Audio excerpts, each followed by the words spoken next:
Halo sahabat nonton, siapa nih yang penasaran dengan kelanjutan cerita dari drama The Divorce Insurance?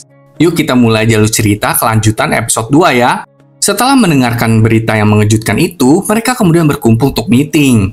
Nare mengatakan kalau dia ingin mengembangkan prediksi asuransi perceraian berbasis data besar, di mana data ini sudah dipakai untuk memprediksi banyak hal. Maka dari itu, Nare ingin mengumpulkan data besar ini.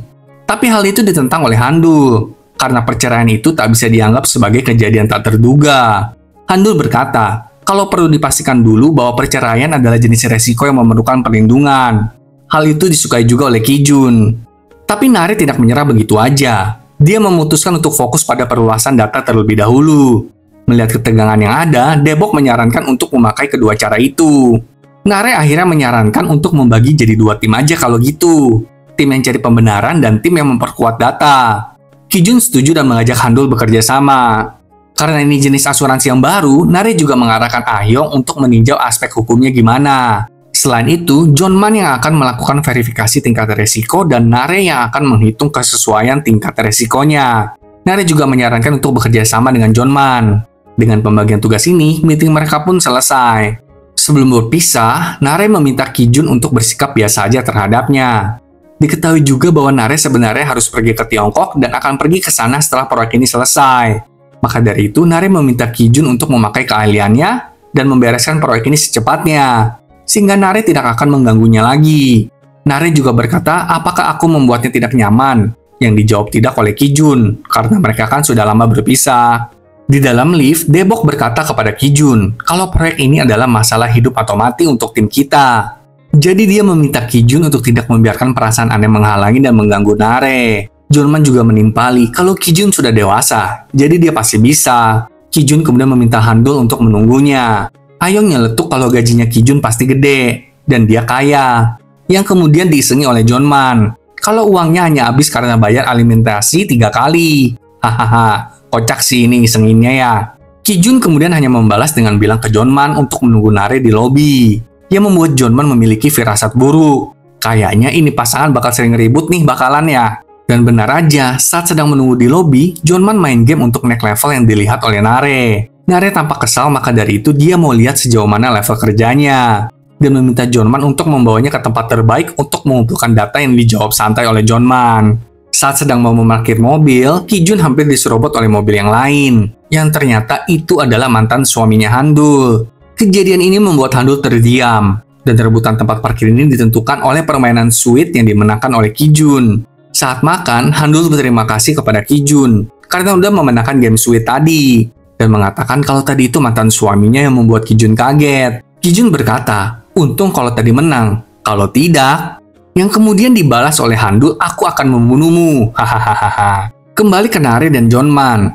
Nare ternyata dibawa ke tempat PC game super premium, di mana tempat itu selain punya komputer yang mahal, tapi juga disediakan banyak fasilitas menunjang, seperti kopi, mie instan, dan alat pijit. Hal ini ternyata dipuji oleh Nare, yang membuat Jonman lega deh. Setelah selesai makan, Handul bertanya, jadi mereka mau menyampaikan siapa untuk urusan pekerjaan mereka. Tapi malah dijawab minum kopi dulu deh sama Kijun. Ya ampun, dalam hati Handul pasti bertanya-tanya, ini kapan kerjanya ya? Tapi Kijun berkata, kalau minum kopinya sambil kerja kok. Akhirnya mereka pergi ke sebuah kuil, dan di sana ketemu dengan seorang biksuni. Handul beranggapan kalau Kijun berteman dengan biksuni ini, tapi yang ternyata adalah istri keduanya Kijun. Jreng. Kaget lah ya si Handul. Si biksuni kemudian bertanya alasan kenapa mereka menemuinya.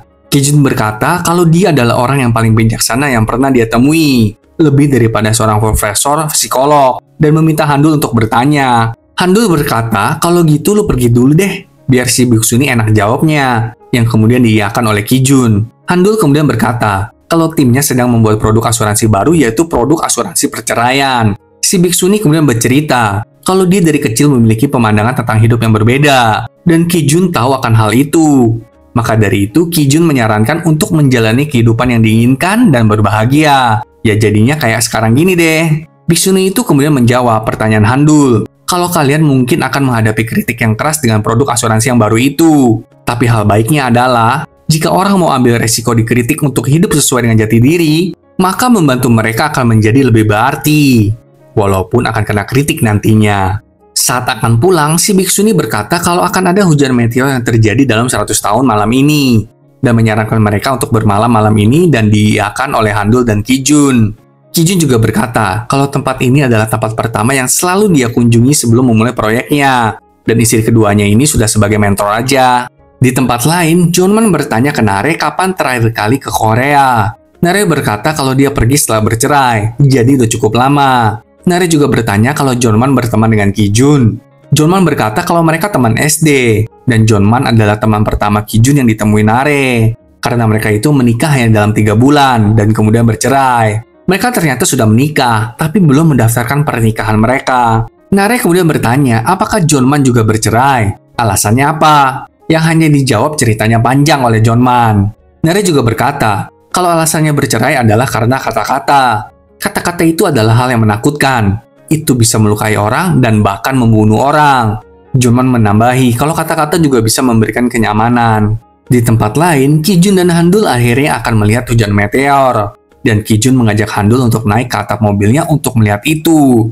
Dan mengulurkan tangannya untuk membantu Handul yang membuat Handul terkesima. Sedangkan Nare dan Jeonman juga sedang melihat bintang yang terang. Nare nggak tahu di mana letak bintang itu yang kemudian dibantu oleh Jeonman dengan mengarahkan tangannya. Nah loh, yang ini juga deg-deg ser deh ya. Percikan-percikan udah pada dimulai deh ini. Keesokan harinya Handul dan Nare pergi ke toko rajut. Di sana mereka mengobrol dan Nare berkata kalau dia bisa merajut ulang kehidupan yang baru, dia akan tetap milih Kijun lagi. Handul kemudian bertanya, apakah kalau Nare masih menyukai Kijun? Dan dijawab masih oleh Nare. Walaupun dia tahu kalau hal itu tidak mungkin terjadi. Tapi perasaan terhadap Kijun terus meningkat.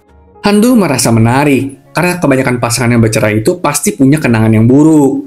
Di kantor, persiapan dokumen-dokumen untuk produk baru mereka sudah hampir siap.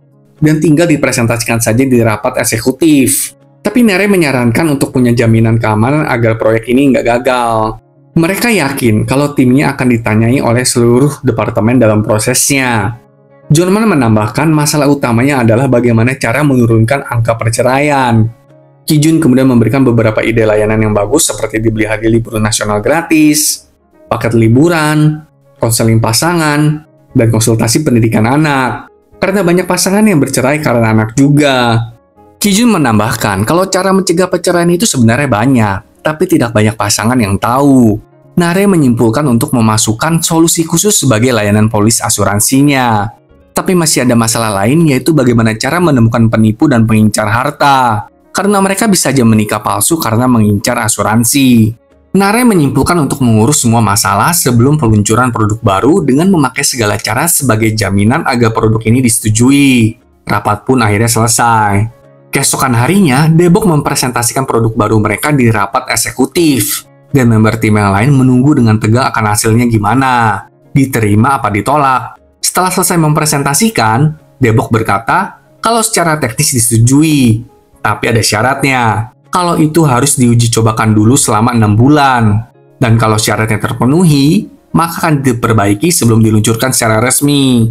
Nare kemudian datang dan mengatakan syaratnya adalah harus terjual sebanyak 30 polis dalam 3 hari.